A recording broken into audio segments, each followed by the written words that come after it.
22 дугаар өдөр. Балдан даваа давг бээр ийн өгүүлрүүн. Янгуух нь уужим цагаан далавчийг дэлгсэн галууны хаан мэд тул галууны сүргийн ихэнд ниснээр буйны хүчтэй салхиар ялгуусны эрдмийн далайн чандад хүрмүй химийн зарлаглсан мэд. Янгуух хийгээд үнэмлэхгүй бодин сэтгэл хоёр болон хоёр чуулганы үүднээс бурхны оронд зорчиж үлдэх болоо. Тиймээс энэ адилын ёсыг сонсох хэрэгтэй. Баванхаа гиген бээр зарилгийг номлох луга барилдуулснаар урдын номлолыг товчлон хураасан буйзаа. Мөн тэрээр урдын газрын хувааруудыг сэргээснээр амирлангуй оршихын ёсны 5 буюу 6 чуулганы шүтээнийг бодиттой бүтээх ёсон хийгээд 5 гимийн ерөндөг болох 8 хуран үйлдэх шүтэх ёсон. Түүнчлэн түүнд ор шүтснээр 9 сэтгэл оршихуйг хэрхэн бүтээх ёсыг дахин давтаж номлов. 6 хүчээр сэтгэл оршихуйг бүтээх ёсон. Хамгийн ихний сэтгэл оршихуйг сонсохын хүчээр, 2-ыг санааны хүчээр, 3 хийгээд 4-ийг дурдл буюу санамсараар, 5 болон 6-г мэдэмсрээр, 7 хийгээд 8 2-ыг хичээнгүйгээр, харин сүүлийн 9 дугаар сэтгэл оршихуйг дадлагын хүчээр бүтээдэг учиртай. Урд нь би үүний тухай 9 сэтгэл оршихуйн үест нэг бүрчлэн наривчлан номлож гүйцээсэн ажгүй. Түүнд сэтгэл үйлдэгч 4 төрлийн ёсон. Эхний 2 сэтгэл оршихуйдор эрчмийн хүчээр ордог. Харин завсрын 5 сэтгэл оршихуйдор тасалдан баймаажин ордог юм. Тэгвэл 8 дугаар сэтгэл оршихуйдор тасалдахгүй мөртлөө баг зэрэг хичээлийн хүчээр ордог онцлогтой. Эцсийн 9 дугаар сэтгэл оршихуйг ямар ч хичээлийн шаардлага үгүйгээр зөнд нь бүтээдэг юм аа. Тэгээд эхний 2 сэтгэл оршихуйн үест живхүй, догшорхуй хоёрын хувь нь их тул самадид орж орхосоо орохгүй нь элбэг болоо. Үүнийг ч бас живхүй, догшорхуй хоёроор тасалдахгүй үе хэмээн нэрийддэг буйзаа. Мөн энэхүү үеийг ч дурдл хийгээд мэдэмсрийн эрчмийг агуулах үеч хэмээдэг шүү дээ. Завсрын 5 сэтгэл оршихуйн үест дурдл хийгээд мэдэмсрийн эрчмийг агуулах хэрэгтэй. Түүнд таны самади дор оршихуйч дараалан улам хөгжих болмоо. Гэсэн хэдий ч живхүй, догшорхуй хоёроор тасалдан орох тул тасалдан орох үеч гэдэг. 8 дугаар үйлсэд тасалгааны эхэнд ерөндөгийн шамдлыг хүчүүхэн шүтээх гэмээн дүүнээс хойш бүхэл тасалгааны туршид живхүй, догшорхуй хоёроор тасалдахгүй болоо. 9 дугаар үйлсэд шамдалгүйгээр зоригдолд ор агуулснаар аяндаа бүтэхгүйлгөө. Түүнээс амирлангуй оршихуйг хэрхэн бодиттой бүтээх ёсон. Хэрвээ та бүхэн 9 дугаар сэтгэл оршихуйг олох болбоос нарийн живхүй, догшорхуй луга хагцснаар самадид шамдалгүйгээр өн удаан оршиж чаднаа. Гэсэн хэдий ч энэ нь амирлангуй оршихуй луга даган цохилдсон болохоос бодиттой амирлангуй оршихуй биш юм. Харин бодиттой амирлахгүй оршихуйг олохын тулд самадиг дахин дадуулан байж бие сэтгэлийн ялгамжаатай машид судлахгүй баясгалан тамгалан болох болмоо. Тэгээд ч машид судлахгүй нь 2 янз байдаг. Сэтгэлийн машид судлахгүй урд нь төрүүлэх ёстой гэдэг боловч 2 амгалангаар биений машид судлахгүй амгаланг урд нь төрүүлдэг болоо. Мөн биеинд оршигч муу авахч хийн амарлах болбоос амгалангийн амсгалаг нь толгойд ч юм уу эсвэл тархинд хүнд өлөг мэт болно хэмээдэг болоо. Энэ нь дөнгөж үсийг нь хуссан толгойд бүлийн гараа хүргэх лүгэ адилын амьслаг болмоо. Тэр даруй сэтгэл Нисванысын зүгдор болсноор ямарваа буйныг хүсвчиг даацтай тохохдоор тотгорлдог байсан муу авагч нь амралснаар сэтгэлийг машид судлахуй төрмөй. Түүний хүчээр биений машид судлахуугаар татагдсан хийн үүлэн дор болсноор биенд түгэх буйзаа. Ингээд биеинд орших муу авагч луга хагцснаар ямарваа буйны үйлдвэр дор төвөхгүй болж улмаар бие хүссэн буйн дор даацтай тохож чадмай. Бие нь хөвөн мэт хөнгөн болбоос биений машид судлахгүй төрж байгаа нь тэр шүү дээ. Түүнд шүтснээр хүрлцгүй машид амгалангийн мөн чанартай болох ахвал биений машид судлахгүй амгалангийн их амслаг төрж байгаа юм аа.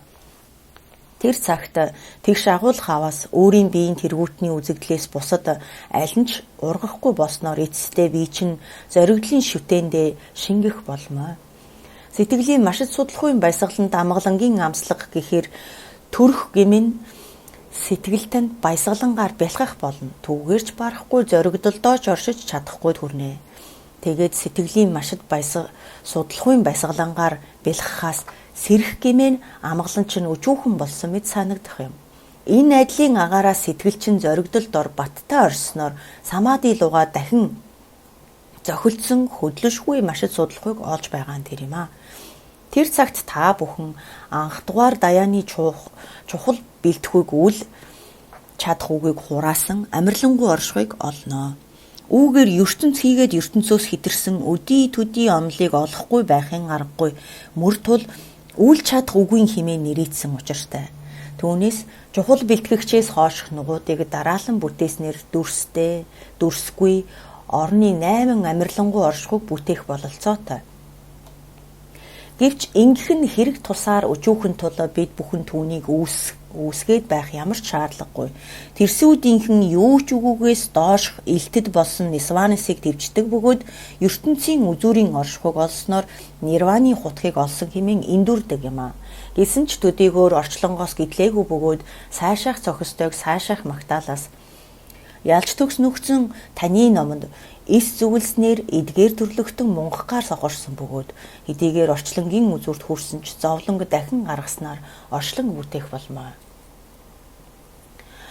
Бас хүү судраас хэдийгээр ертөнцийн хүн самадыг бясалгахнаач миний хийлэн барихын хуран мэдлийг эвдлэхгүй л түүгээр Нисванис нь дахин машид мэдлэх агаад үлэмжийн явдалд самадыг бясалгах мэт болоо хэмээсэн мэт. Нэгэн югзөр үлэмжийн явдлаар орчлонгийн үзүүрийн тэгш агуулах дор өдий төдий жил оршсон ч хожим түүний үсийг хулган идсэн болохыг үзээд ууралсан тул самадын дороотож улмаар муу заяан дунсан хэмээн зарлигласан лугай адил болов зай. Тэр мэд амарлингуй оршихуун сайтар бүтээх нь хан туурга тэргүүтэнд буй машид нарийн хумхын тоосыгч болов тоолж чадхуйц хэмжээний тодорхой сэтгэлтэй болмоо. Та бүхний өмнө гадна дүрс тэргүүтэн 5 орон 5 тэмдэг хийгээд 3 хорийн 3 тэмдэг мөн бүсгүйн 10 тэмдэг тэргүүтний аль нь ч үзэгдэхнээч тэдгээрийн гим мэрүүг дурдснараа баясахгүй байх болно. Чингээд та бүхэн Нисванисыг төрүүлэх нь цөөн хийгээд төрүүлснээс ч хүчний хувьд сулхан байх болмоо. Оршихуун хувийн зузаан байх тул нойронч болов самади луга холилдон одох тэргүүтнийг эрдэм гарах болмоо. Эдгээр зарим хүмүүс их гол номлолд шүтэлгүйгээр цөөхөн үгтэй бөгөөд хялбархан махамутра хийгээд зогчингийн үзлийг эрэлтснээр хөөрөмжтөг шүү дээ. Тэр мэтийн хүмүүст их гол номлол нэгуудад зарлигласан нийтийн амарлингуй оршихуйч баттай төрөхөд бэрх юм аа. Их махамутрагийн үндсээс сэтгэлийн нэгуурыг үзэх тэргүүтэн бол сэтгэл нь сэтгэлээ танихын янгуух нь үнэн юм хэмээн зарлигласан буй заа. Тиймээс бидний энэ айдлын бясалгал маань сайн байгаа шүү дээ хэмээн санавчиг үнэн хэрэгтэй гуйлан гулдмайг алт хэмээн дадуулах мэд. Энэ нь буруу замаар будаа тээхлүүгээ адил болоо. Живхүйг хураасан бясалгалдоор эндүрэн дадуулах гэмээн дүрстэй дүрсгүй тэнгэрт ч шидэгдэж чадах юм аа. Зөвхөн адгуусанд төрхийн үгийг бүтээхээс л хэтрэхгүй. Сажа бандад бэр тэнгүүд махамутраг дадуулснаар ихэвчлэн адгуусны уг дор уруулдаг. Бас хүү шарвагийн хорхой дунахал мөн дүрсгүй тэнгэрт төрөх болмоо хэмээн зарлигласан мэд.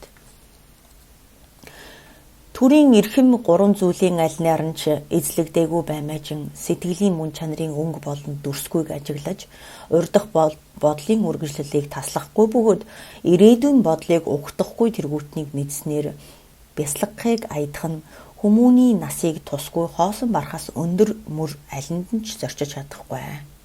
Гэвч бодийн сэтгэл маад гарахгүй үнэн үзэл аврал одуулахаар эзлүүлэх аваас дараалан их хөлгөн хийгээд нирваны анхааран авлага болон дотоодын номонд оруулснаар мөр дор эндүрч бодлохгүй болмоо.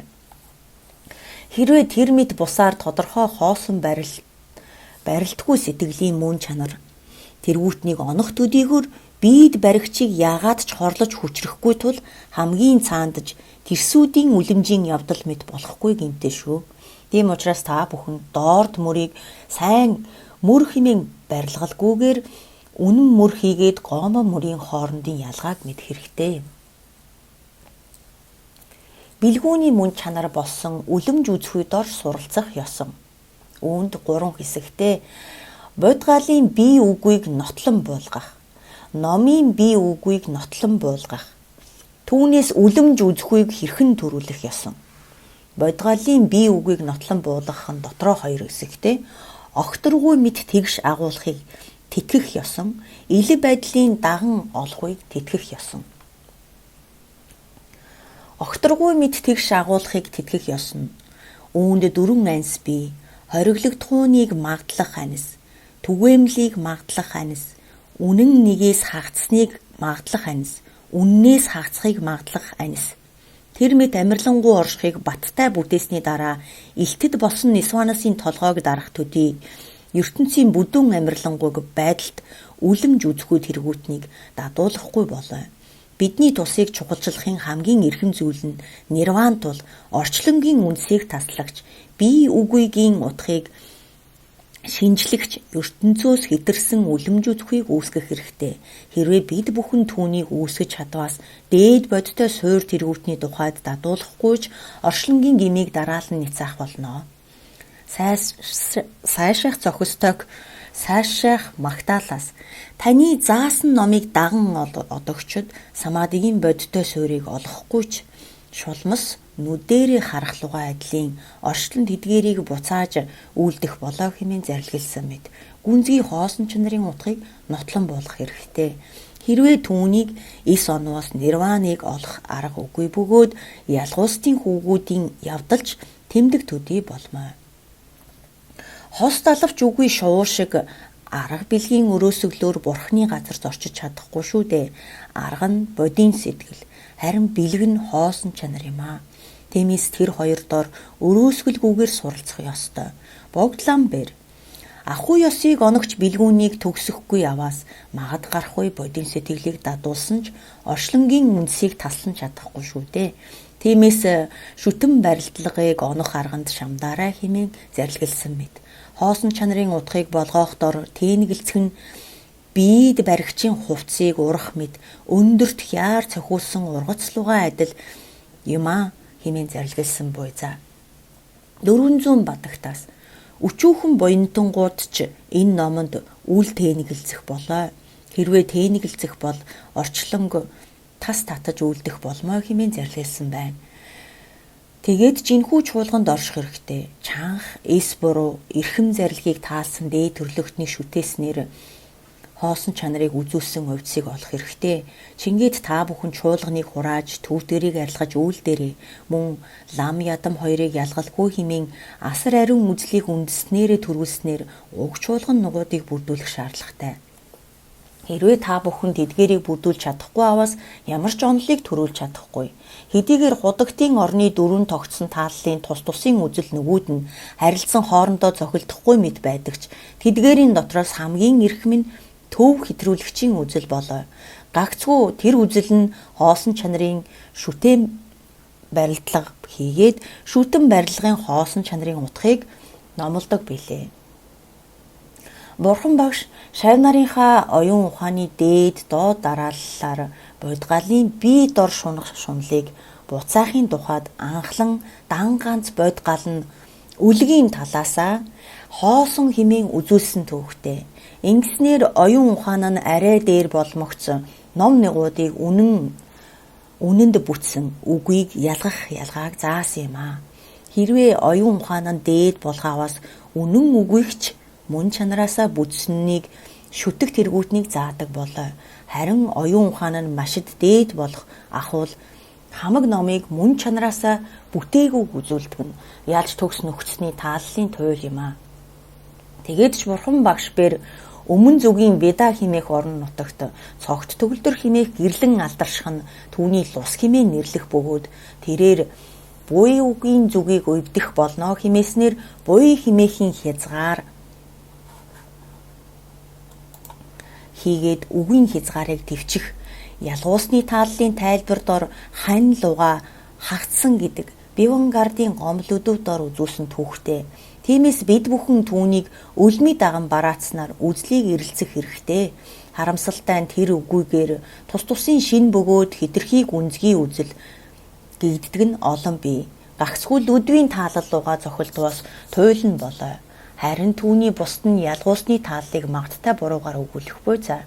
Энэ нь зөвхөн тэнэг мулгуу төвдүүдэд хамаарахгүй маа. Энэтхэгийг их мэргэн лоовн лэгдэнжид хийгээд төвдийн их бандда жономба тэргүүтэн өдий төдий хүмүүс үзлийн ансанд эндүрч байсан түүхтэй. Түүнчлэн зарим нь Людвийн даган бараацсан хэдий ч түүний тааллыг оноогүй.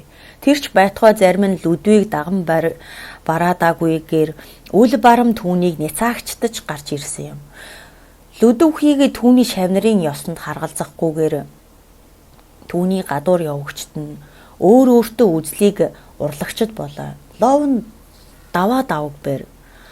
Ловн Людвийн үлмид ороос гаднах босно нь амьрлуулахын арга үгүй. Эдгээр нь янгуух үнэмлэхүйгээс доройтсон. Түүнээс доройтсноор нирваныг бүтээх бус хэмээн зарлигсан нь амарлахын хоёр үүд байхгүй болоо. Хэрвээ энэхүү ёсыг даган бараадахгүй бол амарлахын арга гэж үгүй. Жовжи бэр. Хоосон чанарыг хэн оноосон хэмээвээс түнчлэн ирсэн бэр бошиг үзүүлсэн. Номын чанарыг болгоосон бөгөөд Людвийн шав даваа давг мөн болоо. Түүнээс дамжсан увдас дор шүтэх ахуул номын чанарын үннийг үзэх болно хэмээн зарлигласан мэд. Ловн даваа давг болвоос Людвийн шавнарын дотроос хамгийн дээд нь болоо. Төвдөж шажны анхны дэлгэрэлтийн үед түүнийг даган баригдагчид өдий төдий байсан түүхтэй. Тэр үеийн өдий төдий мэрэгд бүтээлчдийн тус тусын тогтсон таал нь төв хэтрүүлэгчийн үзэлд оршиж байсан хэдий ч шавнарын оюун лууга цохилдуулсан элдвийн хөтөлбөрийг зарлагдаж эхэлсэн түүхтэй. Эцэстээ үнэн ёсонд өдий төдий даган орогчид дараалан эндүрснээр аажимдаа буруутаж эхэлсэн юм. Зөөлөн итгэлд зонхуу богд бээрч эсэст тулсан хөтөлбөрийг эрэлцсэн боловч тухайн үед тэдгээр үнэндээ ховор байсан тул энэхүү үзлийн тухай үзүүлсэн бусад төвдүүдэд таалал итгэмжлээгүй ажээ. Ингээд тэрээр худагтын орноо ловн лүү жанчив хийгээд дөвчин Медрава тэргүүтэнтэй уулзахаар аян зандаа гарах үед ловраг дөвчин намхай данцсан бэр энэхүү төлөвлөгөөгөө орхихыг хичээнгүйлэн гуйсан билээ. Ловрог дөвчин бээр богдламын үзлийн тухайд айлтгалыг очирваанд ор дамжуулан зохиосноор асуулт хариулт хэлбэрээр эмийн дээд рашааны эрх хэмээх бүтээлийг тойрвсон түүхтэй. Энэ нь ч тухайн үеийн ном сударт өгүүлсэн үзлийн талаар богдламын эргэлзээг улам олшруулсан гэдэг. Тэгээд ч түүний таалал нь өчүүхэн ч ханаагүй болоо.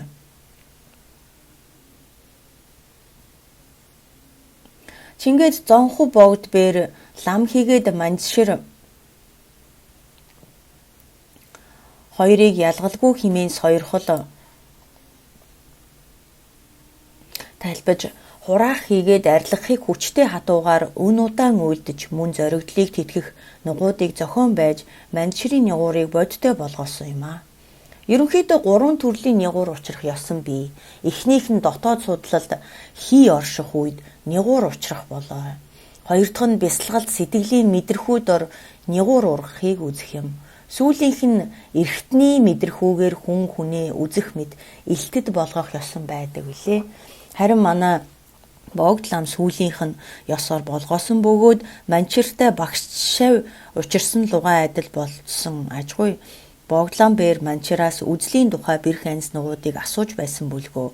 Гэвч манчирын хариулсан зарим хариулт нь богдламд нэн гүнзгий байсан тул тэрээр өөрөө ч ойлгохгүй байжээ. Жээрэмбүүчи бээр үзлийн сэжгийг таслахын тулд Жавзан Рандва ном хэлэлцдэг байжээ. Гисэн хэдий ч тэрээр сэжиг бүхнийг арилгаж чадаагүй боловч тэдгээр номыг суурьнд авснаар хичээнгүг тойрвсон түүхтэй. Манчир бээр богдламын тухайд Бивангард үзүүлэхдээ ирээдүйн нэгэн цагт мэрэгдийн гол номлолд шүтэн баймаажин гүнзгий чанх ис буруу үзлийг онох болно хэмээжээ. Хожим тэрээр чуулганыг хураах, төвдгэрийг арилгах тэргүүтнийг хүчээр Ловн Санжаажангийн нигуурын болгоож улмаар Будда Балидагийн тайлбарыг болгоосноор төв хэтрүүлэгчийн үзлийг туйлын үндэстэй мэдүүлсэн буйзаа.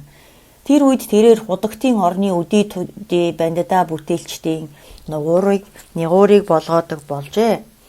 Гэсэн хэдий ч Богдланбер тэдгээр дор өндөр ач холбогдол үзүүлэхгүй байсанд Манчир түүнд хандаж ийн өгүүлрэм. Эрхэм та эдгээр үзэгдэл дор өндөр ач холбогдол үзүүлж улмаар тэдний гол их номлол нугуудад шүтэн баймаажин өөр хийгээд өрөөлийн тусыг агуу ихээр зохиох нь зүй хэмээн зарлигласан болоо.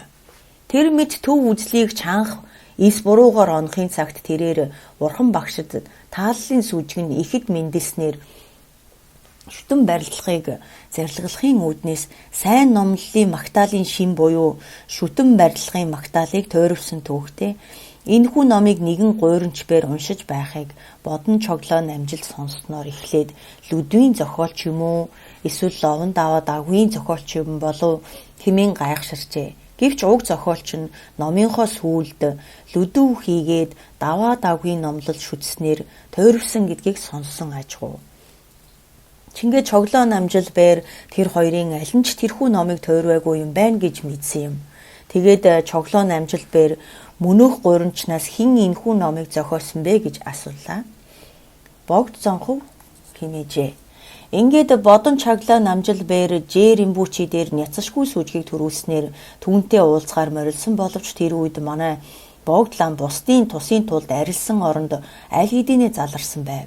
Ингээд тэрээр Богдламтай уулзаж чадаагүйдээ байж суухын аргагүй болтлоо бачимдаж улмаар уулзахын ёроолыг талбснаар алт мөнгө тэргүүтний агаарч шидснээр тэдгээр нь гандангийн орны газарт буусан тэргүүтэн үнэхэрийн гайхамшигтай явдлууд Римбучигийн намтарт өдий төдий бий. Тиймээс Богдламын сайн номлол нь гүнзгий утгыг тодруулах ханцшгүй тааллын тайлбар ямагт мөн тэрээр үүнийг зөвхөн худагтын орны шаштар мөн химээснээр үзлийг нотлон буулгасан гол номлол гэж үзээгүй.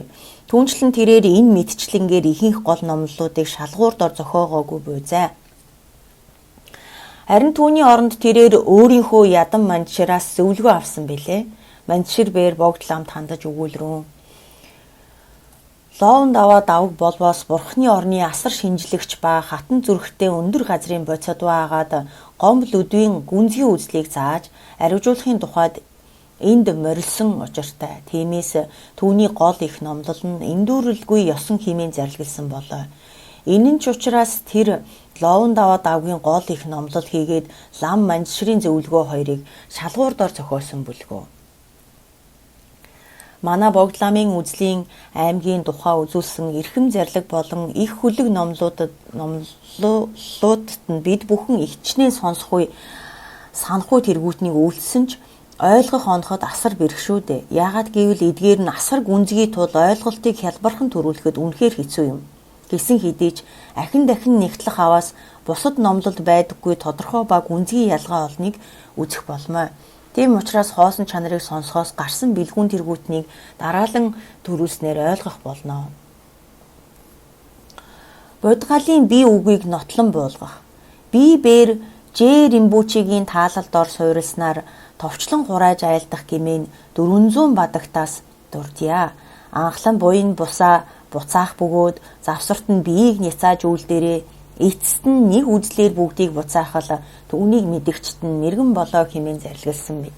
Үүлийн үрийн үгүй гэж үзэл тэргүүтнийг баг дун төрлөختний үест няцаадаг учиртай. Завсарт нь та бүхэн Бодгалын бие хийгээд эцэст нь номын биеийг буцаах хэрэгтэй. Энэ мэдчлэнгээр түүнийг горим дарааллаар нь анхааран авснаар увдслугаа цохилдуулах ёстой юм а. Бодгалын болон номын бие үгийг хоёрыг үгүйсгдэг уг нь бие дор ялгаагүй ч ялгамжаатай суур болсон Бодгалын бие үгээс магадлах нь хялбартуул түүнээс эхлэн хөтлөх нь зүй. Тэгээд хоосон чанарыг нотлон буулгах нь шүтэн барилга болон 7 зүйл тэргүүтэн ухааны үднээс үлддэгч анхлан үлдээчингүүдэд нэг дор хагцхийн ухаан нь хялбар юм а. Үүний тухай Богдлам хийгээд түүний олон шавнар ухааны 4 ансыг найруулснаар зарилгалсан буй за. Түүнд анхны хоригдлох хууныг магадлахын ансанд бод садын явдалд орхуугаас нэрийдсэн бодтой дор эс хүрэхэд түүний бодтой үгийг барих үгүй хэмээн зарилгалсан мэт. Өөрөөр хэлбэл алин хоригдохууны уг хийгээд угийн биег танин эс барих гэмээн хоригдохуун үгийг хорихын танин барихгүй шүү дээ. Үлгэрлвээс хэрвээ та бүхэн байг үзэхгүй бол сумчин байг онохгүй хийгээд хулгайчийг танихгүй бол түүнийг барьж чадахгүй мэт хоригдохууны угийг танин мэдэх хэрэгтэй. Мөн чанараасаа эс бүтсний угийн мөн чанар хийгээд өөрийнхөө талаас угийн өөрийн талыг 400 бадагтаас дурдлаа. Түүнд бие химээх нь аль нэг бодтой бусад нугуудад харгалзахгүй мөн чанартай бөгөөд тэр үгүй гинэн бие үгүй болоо хэмээн зарилгалсан мэт. Бусад нөхцөлд ор харгалзах бус агаад өөрийн мөн чанараас агуулж чадмуу гэжээ. Үлгэрлвээс хулгайч бол хүн юм. Тэрээр цагаан хувцас өмссөн болоо хэмээн тэргүүтний хулгайчийг танин барихгүй бидтэй. Түүнчлэн бусдын өгүүлсэн ойлголт хийгээд ерөнхий үг мөн ерөнхий дуу төдийгээр бус өөрөө шинжилснээр өөрийн оюунд анхааран авлахаас гарсан амсгалгыг илт амсснаар танин барих хэрэгтэй. Хэрвээ хоригдохууныг эс магадлалаас үнэн үгийг бүтээн үлдэгч олон ухааныг талибсан шүтэн барилгыг эвдснээр тасархуй болохын гин бий. Үлгэрлвээс хумхын томьёог оюуны мухартаа агуулхаваас хумхын цорго болбоос хумх бус, хумхын ёроол бол хумх бус. Тэргүүтнийг үйлдснээр хумхын хувь нижгээдийг арилгаснаар эцэстээ хумхыг олохгүй болмоо. Чингээд тэр төдий хоосон чанарыг ойлгосноор бясалгахыг аядсан ч хоосон чанарын суур хоригдохууныг 20 тийм ялгалгүйгээр хумхын томьёог ивдэж улмаар огт үгийн хоосонд алдах болмоо. Энэхүү оюундаа үйлдсэн хоос нь эндүүрлийн газар юм аа. Тийм учраас бид бүхэн хоригдохууныг ирэлцэх аваас хамт төрсөн биед баригч нь биеийн мөн чанараас бүтээснийг барих ёсыг ирэлцэх хэрэгтэй. Хэрвээ оюунд хамт төрсөн биеийн үзэгдэх ёсон хийгээд баримтлалын ёсон нь ямар мэт байдаг юм бэ хэмээн шинжлэх ахуул цогцсын дээрээс сэтгэлээр зүөх төдий бус агаад цогцын чуулган дээрээс янар бүтсэн адилын бие байх юм аа. Энэ мэтийн хамт төрсөн биед баригч нь хорхоо шавжны үндэслэх зүүднээс янар оюуны мухарт бие юм шүү дээ. Ерөнхийдөө суур болсон бодгалын дээр бие химийн баригчийг баригч 3 ёсон бие. Хоосон чанарын үзлийг үндэстэй төрүүлсэн бодгалууд нэрийдлийн суур дээр атгагийг нэрийдсэн төдий хийгээд үнэн үгийн ялгамжааг үйлдсэн нэгэн биед баригч байх боллоо. Тогтсон тааллаар үндсээ гутаагаагүй игэл төрлөгдсөн нугууд бэр баримтлалын ёс мэт мөн чанараасаа бүтсэн бүтээгүү аль нь ч ялгамжааг үйлдэлгүйгээр биед барих нэгэн ёсон байдаг. Мөн чанараасаа бүтсний ялгааг үйлдснээр биед баригч болмоо. Тэрхүү гурыг ерөндгөөр дарахын уг нь эндүрлийн мэдрэхүүгээр биед баригч мөн. Түүнчлэн тэрхүү биед баригчийн байдлын орн нь ухааны хоригдохуун болоо. Та бүхэн хамт төрсөн үзэгдлийн ёсыг даган барьснаар би хоол зооглож байна хэмээн адилын биед шундаг шүү дээ. Хэрвээ шинжлэхгүй мөн ажиглахгүй оюунд нэрийдлэр би төдий ханаж үйлснээр би одож байна. Түүнчлэн сууж байна хэмээн одох. Суухын үйлдвэрийг үйлдэгч тэр нь дан нэрийн нэрийдэл төдий үүлийг үйлдэгчийн ёсон болоо. Хамт төрсөн дор биеийн үзэгдлийн ёсны зөв төдий нэг биеийн томьёог агуулах оюун нь ирдэг буй за. Гэвч тэрхүү хамт төрсөн үзэгдлийн ёс нь ямар мэт бусад орны үзэгдэл луга эс холилдсноор тодорхой ургахгүй тул биеийг мөн чанараас нь байгуулж чадаж дор бүтээхийн үзэгдлийн ёс хийгээд биеийн үзэгдлийн хоёр ёсыг тус тусад нь ялгаж салгах хэрэгтэй. Жухамдаа бид бүхэн хамт төрсөн биед баригчийн цаг үргэлжид үндэстэй бүр тэрч байтугай зүүдэндээ ч хүртэл агуулдаг болоо. Хэрвээ нөхцөл шалтгаан учрахгүй ахвал түүний үзэгдлийг ёсон тодорхойгүй бөгөөд бидний магтах, муушаах тэргүүтэн амгалан зовлонгийн их шалтгаан гарахын цагт илтэд тодрох болмоо. Үлгэрлвээс бусад хүмүүс өөрийг чинь хулгайч хэмээн нэрлвэл би гимгүй шүү дээ хэмээснээр хүчтэй ууралдаг. Чингээд та бүхэн үүнийг тэсвэрлэж чадахгүй гэдэг шүү дээ. Тэр мэд эсэргүүцсэн ч дотроо тэсэж чадалгүй хулгайч гэж хэлэгдсэн орон. Би түүнийг тэсвэрлэж чадахгүй хэмээх биеийн зүрхний төвөөс хүчтэй хатуу ургадаг орон. Энэ нь хоригдохууны ургах ёсон мөн болоо. Тэр мэд баясах, айх хийгээд амгалан болон зовлонгийн шалтгааны аль нь ч гарсан оюуны хамт төрсөн биед баригч нь хүчтэй хатуугаар илтэд болдог. Тиймээс та бүхэн үүний ургах ёсыг ажиглах хэрэгтэй. Үлгэрлвээс хоёр хүн замд хамт одох гэмээн нүднийхээ булангаар нөгөө нөхрөө харахын зэрэгцээ замаар харснаар оддог мэд. Оюуны ихэнх хэсгээр хамт төрсөн мөн чанарын оршихуун хоригдохууны үзлийг ургуулдаг шүү дээ. Тиймээс оюуны ихэнх хувийн нарийн нэгээр хамт төрөгчийн үзэгдлийн ёсыг ажиглах хэрэгтэй. Хэрвээ таны ургах ёсыг ажиглах оюуны хүч ихсэх ахвал баримтлалын ир хоосонд одох ч юм уу эсвэл тодорохгүй болмоо. Тиймээс биеийг ажиглах арганд мэрэгших аваас анс ихтэй. Тэр цагт та бүхэн хамт төрсөн биед баригчийг хэрхэн ургаж буйг ажиглах аваас заримдаа биеинд буй мэтэр хийгээд зарим үед сэтгэл буй мэтэр элдвийн хэлбэрээр ургахын ёсон бий. Энэ нь хамт төрсөн биед баригч нь ариун бусаар ургахын ёсон буй за. Үүнд нэрийдлийн суурь болох бие сэтгэл хийгээд бодгалын нэрийдлийн ном нь хоёр бололгүй. Харин нэгэн хэсэг болмоо. Түүний дээрээс бие нь ив илхэн нэрийн дохоо болсноор чанагш нэрийдэх төдий бус харин өөрийнхөө талаас байгуулж чадах дор бүтээхийн үзэгдлийн мөрөөр ургах болно. Хэрв тэр мэд ургах гэмээн хоригдохууны үзэгдэх ёсонд эндүүрэхгүй болоо. Нэгэнт л түүнийг танин барих гэмээн хориход хялбар болох юм аа. Тиймээс энэхүү ансыг нарийн болгосноор зарим нь хоригдохууныг их бага хэмжээнд түгээх ахвал эндүүрнэ шүү. Хэрвээ та бүхэн үүнийг танин эс барих аваас үргэлжид ургах болно. Харин түүнийг танин барих ахвал бие сэтгэлийн чуулганы дээрээс нуугдах тул олохгүй юм. Үлгэрлвээс их халил газрын эрмэгээр одохын цагт би унчихгүй хэмээснээр айн жигмширдэг. Миний бие унаж магадгүй. Мөн миний сэтгэл унаж ойчихгүй гэдэггүй шүү дээ. Бие сэтгэл хоёр нь ялгаалгүй сүү ус хорьсон мэд халил газар унахын цагт ив илхэн ургадаг. Түүнчлэн морь унахын цагт морины бие хийгээд сэтгэл нь морь хэмээгддэггүй. Тэр хоёрын чуулганы дээрээс чанагш нэрийдсэн төдий бусаар морь хэмээн ив илхэн барьдаг болоо. Мөн бид нар бэрээвэн тэргүүтнийг хэлэхнийч дуган гих мэт байшин хийгээд доторх ламнаар нь хэмээн хооронд нь ялгадаггүй үсттэй.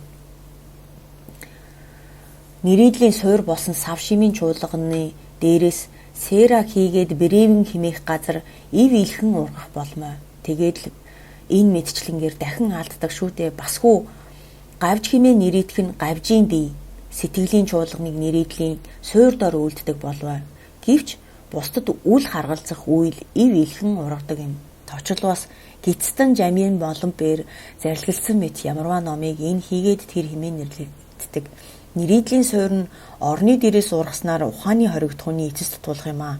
Чингээд үнэнд баригч зоригдолд тушаах болоо хэмээхэн энэ гэдэг. Үнэн үзэгдэгчийн өөрийн талаас нь үнэн бариагүйч хоригдохууны үнэнд бүтсэн хэмээдэг. Хоригдохууны уугийг нэгэн өнцөгт байгаа хэмээн танин барьснаар байгуулагч хийгээд үнэн бүтгэгч хэмээдэг. Энэхүү ерөнхий дуун төдий төв үзэлд зарилгалсан өдий төдий ухаан бий.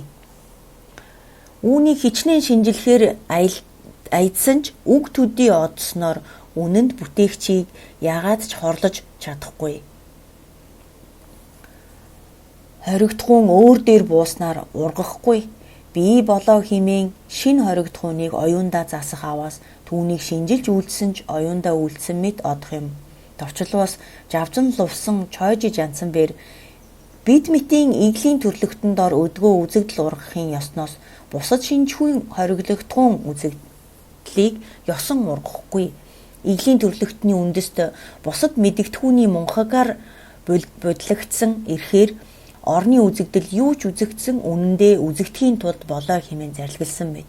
Өдгөө игэл бидэнд бие цогцос сүмбэр уул байшин барилга тэргүүтэн ямарваа ном үзэгдсэн ч янгуух хийгээд үнэмлэхгүй үнэн дор холилдож үзэгдэмүй.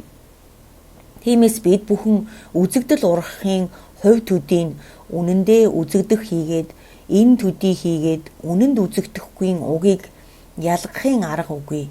Бид мэтийн иглийн оюунд хамаг үзэгдлийн аль нь ч үнэндээ ургах гэмээн хоригдохуун луга холилдохгүйгээр үзэгдэх ёсон ганц ширхэгч үгүй.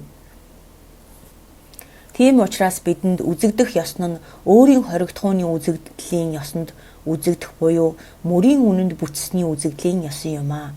Тэр ямагтыг өөрийн орноо агуулгын оронд бусдаас хоригдохууныг эрэлцэх аваас альжаахаас хэтрэхгүй. Ранжаар ол бид оржой бэр. Бидний зарим тодорхой оюунтай нь байгуулахгүй үнэнд бүтсний томьёонд шунснаар илхэн ургах үзэгдлийг өөрийн орноо агуулж хоригдохууны уг эврийг бусдаас эрэлцэх нь үзэгддэг. Түүтгэрээс сагдсан ихийн нэгуурлуугаа адил болоо хэрвээ олныг өгүүлвээс хоригдохууны ансыг онохгүй их. Хөгшин их минь зүгтгаас шижигдэж байна уу хэмээн зарлигласан мэд. Гэх гаднах нөхцөлийг ламын увдас хийгээд дотоод нөхцөлийг хураах, арилгахыг хослон барилдуулах дор шүтснээр нарийн бөгөөд сэцэн оюунаар нэгтлах ахуул анс ихтэй. Хэрвээ та бүхэн хоригдохууныг эндүүрэлгүй танин барих гэмээн шүтэн барилгын учир шалтгаан айдлын ухаан нижгээд игч үнэн барьж улмаар сүмбэр уулнаас ч хэтэрснээс хоосон чанарыг оноход бэрхэхгүй болмоо. Ранжаа ролбид орж бэр үүнийг эрэлцээд байхын шаардлагагүй. Яагаад гэвэл эрэлцэх зүйл тань өөрт чинь буй хэмээн зарлигласан мэд. Хоосон чанарыг алс холоос эрэлцэхийн шаардлагагүй. Чухамдаа тэр чинь эрэлцэгч тантай хамт буй хэмээн зарлигласан билээ. Иймээс хоригдохууныг танин барихын тухайд жил сараар өртөөлөн бясалгаж үлдэх хэрэгтэй.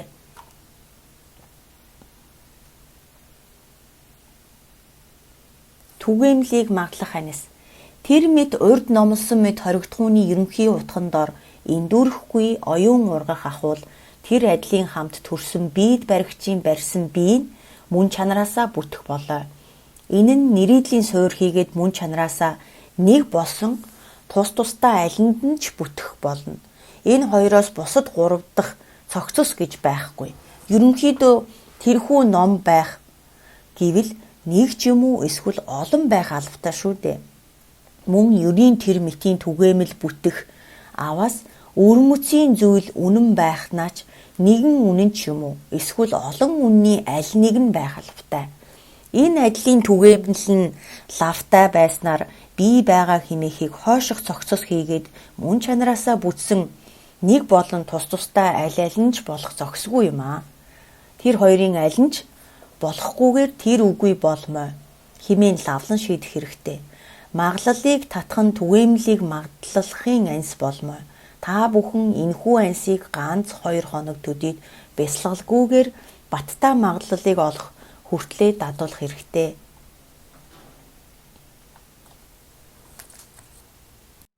Үнэн нэг цэгээс хагацхуйг маглал анс. Хоригдохууны орших ёсыг тодорхой тайлбах бөгөөд бие хийгээд цогцос хоёрын үзэгдэх ёсыг угтан дээрээс бүтээснээр нэг хэмээвээс оюунд тус тусдаа үзэгдэхийн уг үгүй. Тэр нь ялгаатай. Мөн тус тусдаа үгүйгээр нэг байх албатай. Түүний учир шалтгаан нь мөн чанараасаа бутснаар тус тусдаа үзэгдэх үзэгдлийн ёс хийгээд оршихуйн ёс нь зохигдохын тулд янгуух тал дээрээ худал болж байгаа нь тэр. Хэрвээ үнэнд бүтэх болвоос тэр адил болохгүй бөгөөд үзэгдлийн ёсон хийгээд оршихуйнч бас цохилдох ёсон. Доо бидтэй.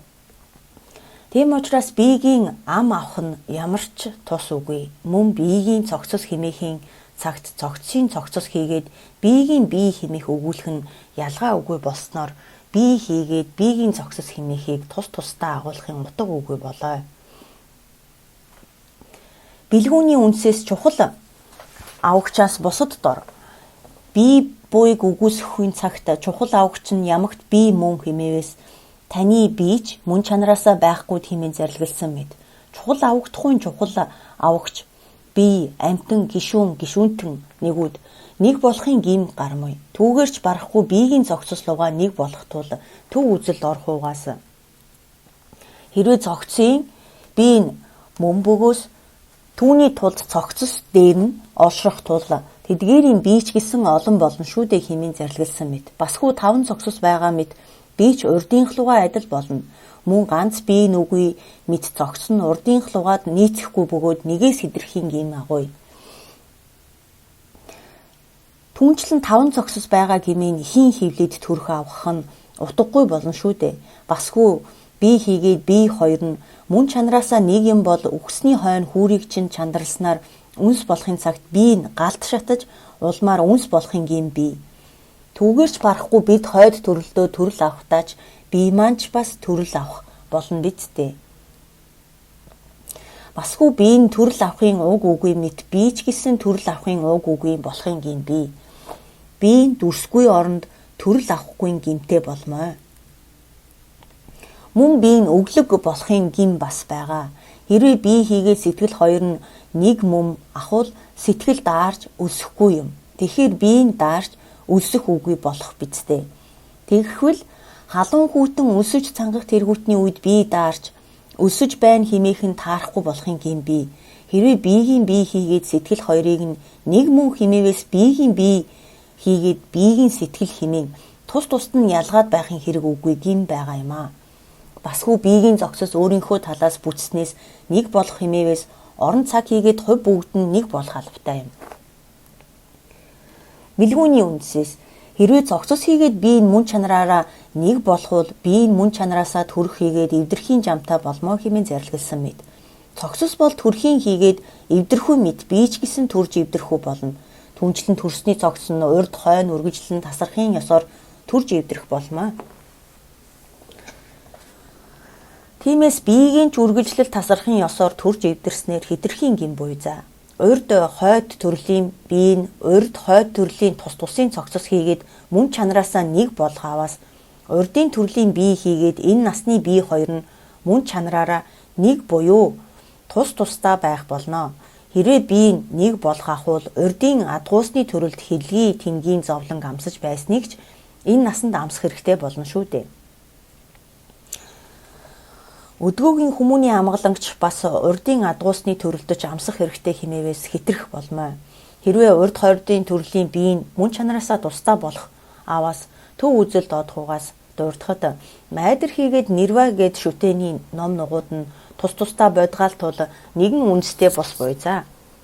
Аливаад өөрийн бэлэг чанараар тус тусдаа учраас тэдгээрийн үндэс нь нэгэн язгууртаа бос болмоо хэмээснээр майдэр хийгээд нэрва хоёрын үндэс нь тус тусдаа шиг мөн чанараасаа барилга өгүүгээр тус тусдаа байх хэрэгтэй.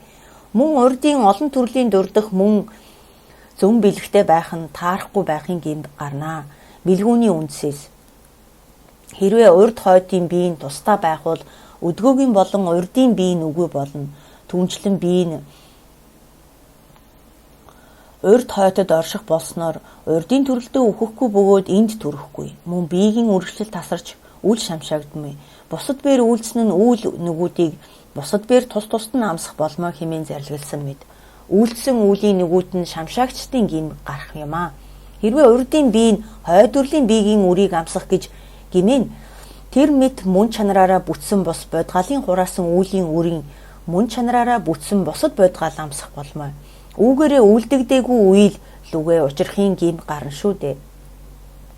Хорлон үлдэгч олон бууснаар бие болон 5 цогц нь мөн чанараасаа бүтсэн нэг дор бүтэх ёс нь аштаас үгүй хэмээх магадлалыг олох болбоос үнэн нэгээс хагацгүй магадлал мөн. Үннээс хагацгүйг магадлал анс. Тэр мэд нэгээс хагацах магадлал дор шүтснээр өдгөө бие хийгээ цогцос хоёр нь мөн чанараараа бүтсэн тус тусдаа биш болоо хэмээн мөн чанараасаа тус тусдаа бүтэх нь болно. Тиймээс бэлгүүний үндсээс биеийн чухал авагчаас бусдтай таарахгүй л бусад мөн бол авагч үгүй. Барьсныг ухаарсан ч барьшгүй химээсэн мэд ямаа хонь үхэр гурваас ямаа хонь хоёрыг нь тусгаарлах гэвээс үлдэгдлийг нь үхэр байна хэмээн зааж чадахгүй шүү дээ. Тэгвэл 5 зогцос болсон дүрс амсуур хуран мэдрэхүй хуран үлдэхүй тийм мэдрэхүйг нэг нэгээр нь хаснаар үлдсэн үйлдэлийг нь бий болоо хэмээн зогцослууга барилга үгүй нэгийг танин барих хэрэгтэй болно. Гэвч тэр мэд барьж яахан чадах вүлээ? Бэлгүүний үндсээс хэрвээ цогцос нугуурууд бусад мөн ахвал цогцыг бэлэг чанар үгүй болоо хэмээн зарлигласан мэд. Би дор цогцын хуран үйлдэхүүгээр жилсэн бэлэг чанар болсон төрхүй эвдэрхүй тэргүүтэн төгсөхгүй хийгээд цогцос дор төрхүй өтлөхгүй үхэл гарах болоо. Харин би дор төрхүй өтлөхгүй үхэл гарахгүй юм. Цогцос дор туслаж хорлолоос би дор туслаж хорлохгүй тэргүүтэн ертөнцийн олон томьёолууга харшлах зогсос үгийн суурьнд бас би болоо хэмээх үйлдсэн үйл шамшаагдах үйлдэгдээгүй үйл өгөө учрах тэргүүтнийг им гарах болно шүү дээ. Хорлон үйлдэгч гаралгүйгээр бие хийгээд цогцсон мөн чанараасаа бүтсэн тусдаа үгийг лавлан шийдэх магадлалыг олох гэвэл үннээсээ хагацхуйг магадлал нь анс болно. Тэр мэд хоригдхууны магадлал нь үзэгдэх ёсыг сэтгэлдээ агуулснаар алдахгүй агаараас нэг луга хагацхын ухаанаар шилжиж тэр хоёрын аль нь ч эс бүтсэн гэдгийг магадлахын үлгэрлвээс хоёр хүндийг нэгэн зам холбодог гэж бодъё. Харин та нэг үхрээ алдсан гэж үзье.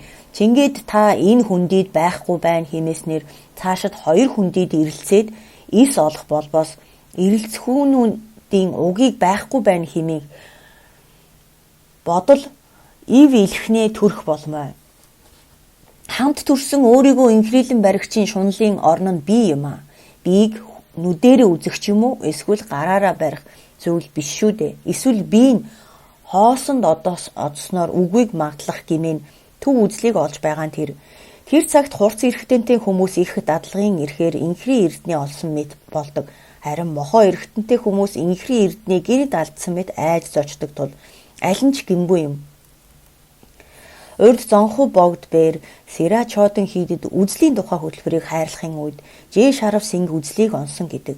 Чингээд тэр айж зочсноор мутраараа номын хувцаа тэмтэрсэн гэлцдэг шүү.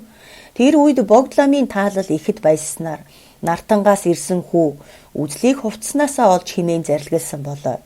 Мөн Жээ өвлчүүд тогмит самбуу бээр үзлийн тухай хөтөлбөрийг хайрлахын үед зарим шавнар нь айн зочсон билээ. Би энэ хоосон додох аваас тэр нь хоосон чанар юм. Түүнийг онсон болоо хэмээн тэргүүтэн ургах аваас хоригдхуун бус хийгээд бүтээл алин болохын байдал ургаснаар түүнийг магадлан бараадахгүй болоо. Тэр мэд хоригдхуунуудыг бие үгийг магадлах гэвээс магадлал талаас мөн чанар үгийг магадлах болмоо. Энэ нь магадлан мэдснээр магадлалыг чангалах хийгээд үзэгдлийн талаар хоригдхууныг үнэнд бүтсэн хоригдхуун төдийгүй хоосныг магадлаж байгаа нь тэр ялгамжаатай хоёр нь том ном төгөлдөр маглал ямар хтаар дурдлыг марталгүйгээр барьж улмаар үргэлжлэлийг давтдаг болоо. Баримтлалыг хүчтэй сул одуулах хийгээд эс тодрох дор хичээх аваас тэгш агуулахгүйгээр тосох хэрэгтэй. Мөн босохгүй байж ч бас болно. Юутэй ч тэр үедээ залгамжааг нь сэргээх ёстой шүү. Гэхдээ урд нь дөрвөн ансыг шинжилж байсан шигэ магадлалыг үйлдэснээр магадлан мэдгчийг эрийг үүсгээрээ. Төгс эртэйгээр үргэлжлүүлэн нэгэн үзүүртэйгээр тэгш агуулах хэрэгтэй. Тэр адилын тэгш агуулахын ирээр хоригдхуун үннийг бүтсэн хэмээг хоригдхуун төдийгөр огторгуу лугаа адил хоосон ургах гэмээн энэ огторгуу мэтийн тэгш агуулахыг тэтгэх ёсон мөн. Тэр цагт хоригдхууны биегч хүчтэй хаасан томьёонд биегийн үзэгдлийг буцаах болоо. Чингээд түүнийг эс олох ахуул тасархуу мэд дор унах болоо. Химэн сэжигдэх хэрэггүй. Тиймээс биеийг эрэлцэн баймаажин альжаахын шаардлага ч үгүй. Бясалгалаас боссон үедээ илэг байдлыг хэрхэн тэтгэх ёсон. Тэгш агуулахугаас боссноор даган болохын хоригдхууны оромдоор үлдэгдэл бий байгааг шинжилвээс биеийн нэрэл үлдсэн байх болно. Энэ нь зөвхөн томьёо төдий бие юм аа. Мөн энэ илэг мэт мөртөө буян нүглийн үлийг хураадаг бөгөөд хар цагаан тийм боловсрал тус тусыг амсдаг хэмээн магадлан мэдгчийн баттай хүлэх хэрэгтэй. Үлгэрлээс элбчэнд өөрт нь элбийн морь, заан үзэгдэгчиг тэдгээр нь байхгүй хэмээн сэтгэлийн мэдрэхүйд орш үтснээр хуурмаг үзэгдэл хэмээн магадлах шүү дээ. Түүнчлэн морь зааны ирэх одох тэргүүтнийг үүлийн үзэгдэгчийн элтэд гүжирдэхгүйгээр үзэх мэд мөн чанараасаа үгүй агаад дан ганц нэрээр бусд нь үнэн бос үйлийг хурааж амгалан зовлон амсах болоо. Мөн түүнийг дээрээс үйлийг үлдэгчийн шүтэн барилгыг гүжирдэлгүйгээр тааруулан үзсэн үзэгдэл мэд хоосон хийгээд хоосон мэд үзэгдэх элэг байдал ургах дор суралцах ёстой. Бид бүхэн үзлийг эрэлцхийн үсэд анхлан үнэнд шунсны их даралгаар оюундаа хоосныг агуулах нь хэдий бэрх боловч энэ хэдийгээр үзэгдлийг агуулахад бэрх болоо. Лүдвбэр бодтой бүхэн мөн чанараасаа хоосон мөн боловч тэдгээрийг шүтэн барилгатай гэж бурхан адилтгашгүйгээр дүт заасан буй за хэмээн зарилгасан мэд. Хоосон чанар нь шүтэн барилгын учир шалтгаан болсноор хоосон чанарын үзэгдлийн нөхөр болдог. Мөн шүтэн барилгын учир шалтгаанд үйлдэснээр шүтэн барилгын хоосон чанарын нөхөр дор ургуулan үлдэх хэрэгтэй юм аа. Үүнд шүтэн барилгын учир шалтгаан нь айнас ихтэй билээ. Үлгэрлээс шүтэн барилгын тэмдэг болсон ногоо мэтэн үнэн үгүй дор бүтгийн цагт ногооны нэр дохионы ирэхээр агуулах төдий бус орон өөрийнх нь талаас буй дор барьсан оюунд хамт төрсэн баримтлалын ёсон түүнийг хорих болоо. Хэрвээ тэр мэд хорих болвоос түүнийг баригч мэд ногоон нь мөн чанараасаа бүтэх болмоо. Улмаар уг шалтгаан хийгээд өөр ямагтыг агуулах нэр дохио тэргүүтэн нь бусдад харгалзахгүйгээр бий болох хэрэгтэй болно. Тэр мэд бусаар хөрөнгө, ус, бордоо, илч, чийг тэргүүтэн уг нөхцөл олны чуулган дор шүтснээ төрхөн бусдаас харгалзаж бүттэйг. Эдгээр илтэд бүтээвээс шүтэн барилга мөн. Энэ адилын шүтэн барилгын ухаан ч юм уу эсвэл учир шалтгааны алинд ч харгалзахгүйгээр бий болж мөн чанараасаа бүтэж улмаараа хязгаарыг хорих нь үзэгдлийн буян хязгаарыг арилгах болмоо. Ингэснээр шүтэн барилгын хоосон нөхөрт ургах хэмээсэн нь тэр болоо. Ногоо нь мөн чанараасаа бүтэх аваас уг нөхцлөөр засаж болохгүй. Мөн ногоо нь мөн чанараасаа бусдад урвахгүй байх ёстой ч мөн чанараасаа бүтэхгүй болвоос ногооны ахуй үйсийн хязгаар тэргүүтэн хийгээд 10 ахуй үйс бусдад дараалан урвснаар хүн хийгээд адгуус төгс идлэх хүртэл боловсрдог шүү дээ. Тиймээс ялгавар бүгдэд таарсан шүтэн барилга дор маглалыг татах гэвээс хоосон үгийн хязгаарыг арилгах бөгөөд хоосны шүтэн барилга дор ургагч хэмээхэн тэр болоо. Тэдгээр утгыг тааснаар майдар ба айлтгсан. Аливаа нөхцлөөс төрсөн нь эс төрсөн л мөн төрсний мөн чанар буй бусал нөхцлөөс харгалзан алин тэр нь хоосон дургамуй алин бээр хоосон чанарыг мэдсэн тэр нь сэрэмжтэй л гэжээ. Бэлгүүний үндсээс юуны тулд шүтэн барилга бус гэж зарим номонд байгаа бус хэмээх нь учир шалтгааны үүднээс хоосон чанар бусал зарим номонд байгаа биш болоо хэмээсэн буй за. Төв үзэлд орхуугаас юуны тулд бодтойгоор шүтснээр машид гарахын онлоор хязгаарыг баригч атгагыг ажиглаж чадахгүй гэж тиймээс шүтэн барилгын ухаан үгээр муу үзлийн тор даяарыг таслаж үлдмүй хэмээжээ.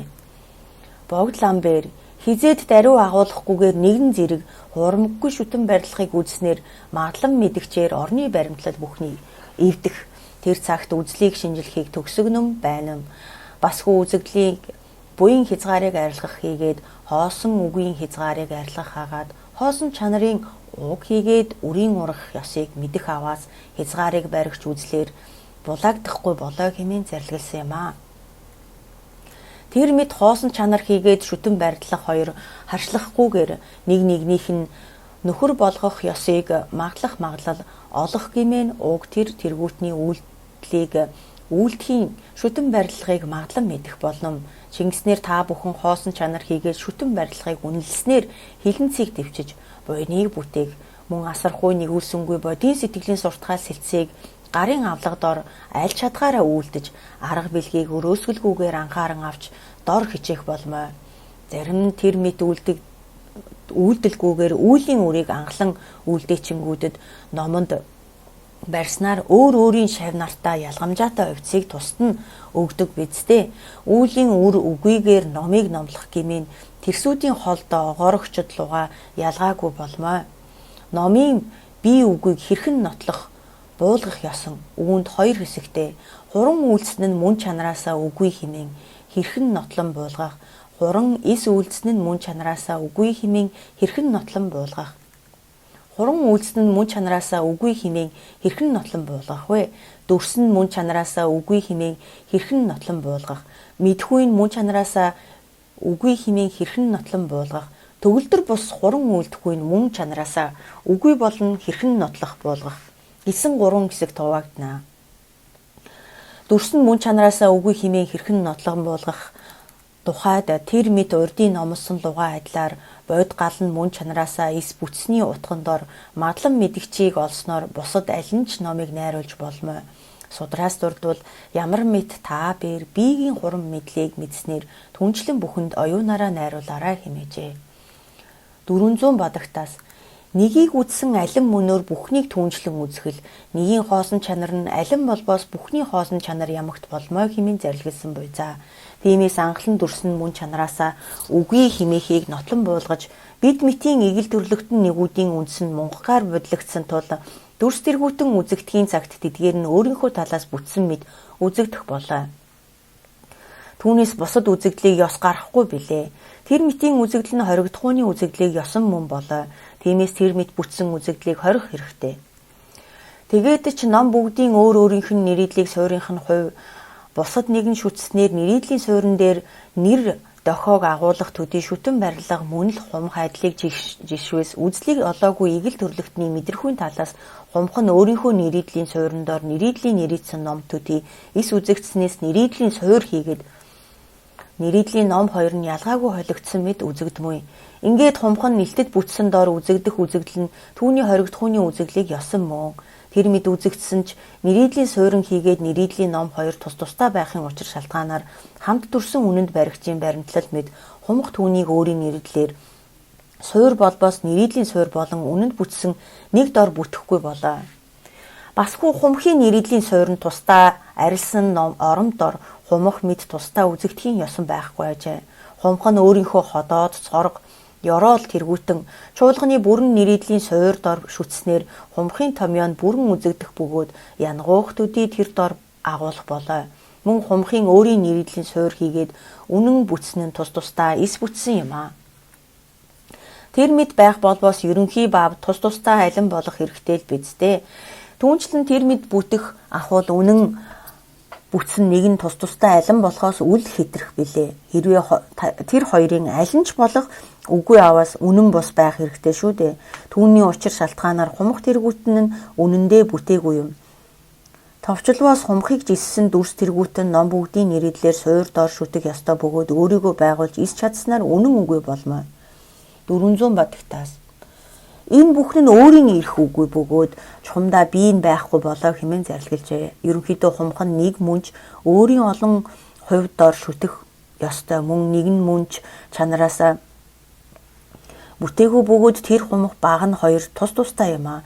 Тэр хоёрын тус тустай байх нь нэгэн хувьд дор шүтснээр нэгэн хувь түүнээсээ тус тустай орших болоо. Түүнээс бус баг нь хумх хоёр нь өөрсдийнхөө талаас тус тустай эс бүтсэн учиртай. Хэрвээ тэр мэд бүтвээс баг нь хумх хоёр нь тус тустай нэжгээдээс тустай байх хэрэгтэй болно. Тэгвэл тэр хоёроос нэжгээдээс нэг бүрийн гим гарна шүү дээ. Тийм учраас хумх хийгээд баг нь тус тустай мөн хэдий ч хумхын нэг нь өөрөө мөний тул түүний дээр нэг хийгээд тус тустай хоёр нь атгагийн нэрийдлэр төдийгөөс өөрийн талаас эс бүтсэн юм аа. Тэгээд бэлгүүний үнсээс дурдахад бусад нь бусдад шүтсэн бусад болохоос бусад үгүй нь бусад болохгүй бидтэй. Хэрвээ бусад нь бусдаас бусад болох ахвал тэр цагт бусад үгүй бусад болмоо хэмээн зарлилсан мэт буй за. Мэдхүйн мөн чанараасаа үгүй хэмээн хэрхэн нотлон болох вэ? Энэ нь өөрийн оронд орогч тодорхой бөгөөд бодиттой ухааныг мэдхүү химээдэг болоо. Түүнд сэтгэл хийгээд сэтгэлээс гаргаж тэргүүтэн олон тооцоолууртайч тэдгээр бүгд нь орны мөн чанар хийгээд ялгамжаатай амсалгын хувь юмнаа. Мөн урд хойд агшны хувь хийгээд өөрийнхөө талаас нэг нь тус тустай айлан болох дор бүтэх ёстой. Хэрвээ тэр мэд тус тустай бүтэх гэмээн үдээс өмнө хийгээд оройны мэдхүүнд арилсны орон дор өдгөөгийн мэдхүүн тэр хэмээн тус тустай ялгалгүй юм аа. Чингээд өдгөөгийн мэдхүү болон өглөө хийгээд оройны мэдхүү хоёр нь үнэн нэг дор бүтэх гэвээс тэр хоёр нь олон болмоо. Мөн өдгөөгийн мэдхүүнч бас олон болж өдгөөгийн мэдхүүн өглөө хийгээд орой гарах мэд оройны мэдхүүн өглөө гарснаар хитрэх болно. Түүнчлэн оройны мэдхүүн өглөө гарах мэд өдгөөгийн мэдхүүн өглөө байхгүй босноор хитрэх юм аа. Тиймээс өөр өөрийн хувь хийгээд үнэндээ бүтсэн нэг нь тус тустай алин болохнооч эс бүтсний тул болоо. Энэ мэдчлэнгээр үнэнд бүтэхгүй маглалыг олох ёсон дор шандах хэрэгтэй. Басгүй мэдхүүн 3 зүйлийн үнэн нэг дор бүтэх болвоос үйлдэгч үйл нь нэг болсноор хэтэрхий гимби. Мөн үнэн нь тус тустай бүтэх аваас түүнийг үйлдэгчээр хэтрэх тэргүүтний гин болно. Тиймээс мэдрэхүүн 3 зүйл нь өөрийн талаас бүтээгүй болоо. Түүнчлэн урд хойд агшны хувь олон болох тэргүүтэн шүтэн барилгын чуулган төдий нэг дор нэрийдлийн суурьнд үйлдсэн юм аа. Мөн мэдхүү химээхнэр томьёоны учир шалтгаанд зүүсэн төдий мэдхүй бий. Тэдгээрийн үйлдэгч үйл нь бүгдээрээ таарах болмоо. Төгөлдөр бус хуран үйлдэхүйн мөн чанараасаа үгүй химэн хэрхэн нотлох вэ? Үүнд цагийг найруулвас 12 сарын чуулганаас жил бүтэж буй мэд үзэгддэг билээ. Гисэн хэдий ч түүнээс бутсан хоригдхууны үзэгдлийн ёсыг магадлан үлдэх аваас жил нь өөрийн нэрийдлийн суурь болсон 12 сар хийгээд мөн чанараасаа нэг дор бүтээгүй болоо. Хэрвээ тэр мэд бүтэх болоос нэрийдлийн суурь болсон 12 сар буй мэд 12 жилч бас бий босноор хэтрэх болмоо. Басгүй нэг жил буй 12 сар нь нэг сар болсноор хэтрэх юм аа. Хэрв тэдгээр нь мөн чанараасаа тус тустай бүтэх ахвал 12 сар нь арилснаар түүнээс жил нь тус тустай болох шүү дээ. Түүнчлэн тэр жил хэмээн танин барихын арга үгүй болно. Мөн нэрийдлийн суурь болсон 12 жилийг зүүж үлдэгч оюуны учир шалтгаанаар жил хэмээн нэрийдэх төдий бидстэй. Энэ нь зөвхөн үг төдий бөгөөд өөрийн талаас бүтсэн аштаас үгүй болоо. Хуран эс үйлдсэн нь мөн чанараасаа үгүй хэмээн хэрхэн нотлох вэ? Үүний хоёр хоригдхуун нь огторгуу хийгээд хоосон чанар тэргүүтэн юм аа. Энэ хоёр нь уг шалтгааны хуран үйлдэхүйн дор шүтснээр үүсээгүй учраас хуран эс үйлдсэн хэмээдэг болоо.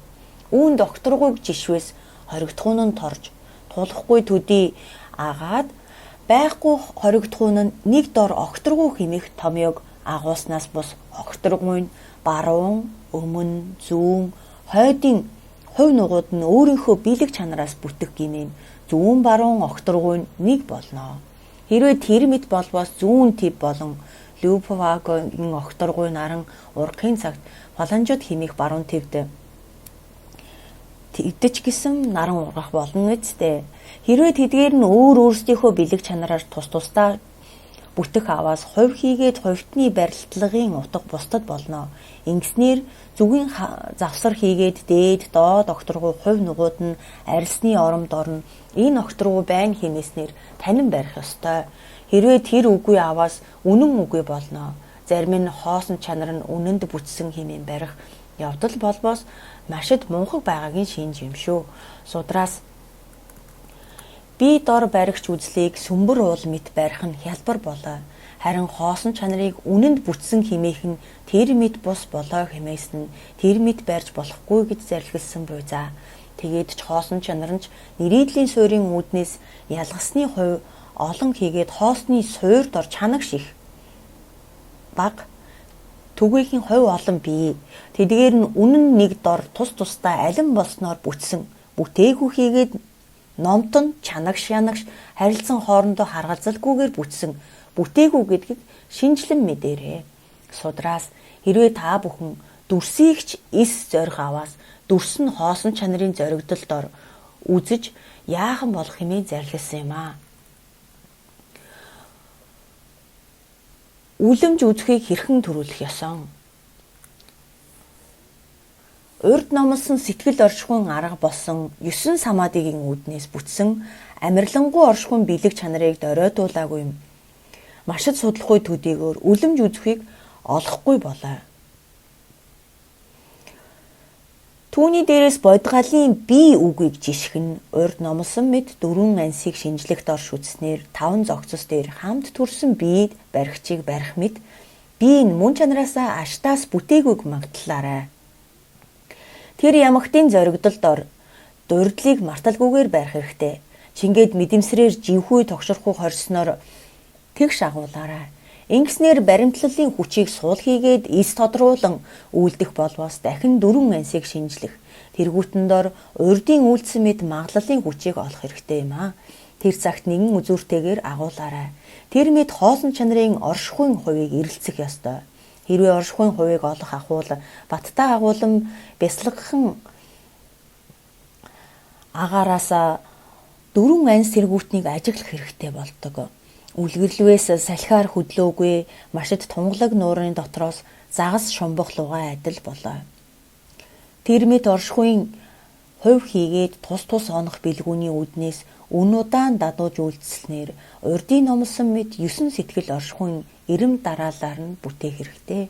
Эцэстээ ажиглахгүй өөрийн хүчээр татсан урд олсон ялгамжаатай машид судлахуугаач гэсэн нэгэн их амгалан амсах болмоо.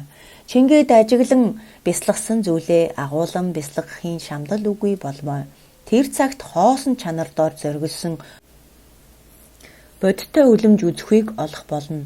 Ингээд амарлингуй оршихуй хийгээд үлэмж үзэхүйг барилдуулан зарлагдаж гүйцлээ.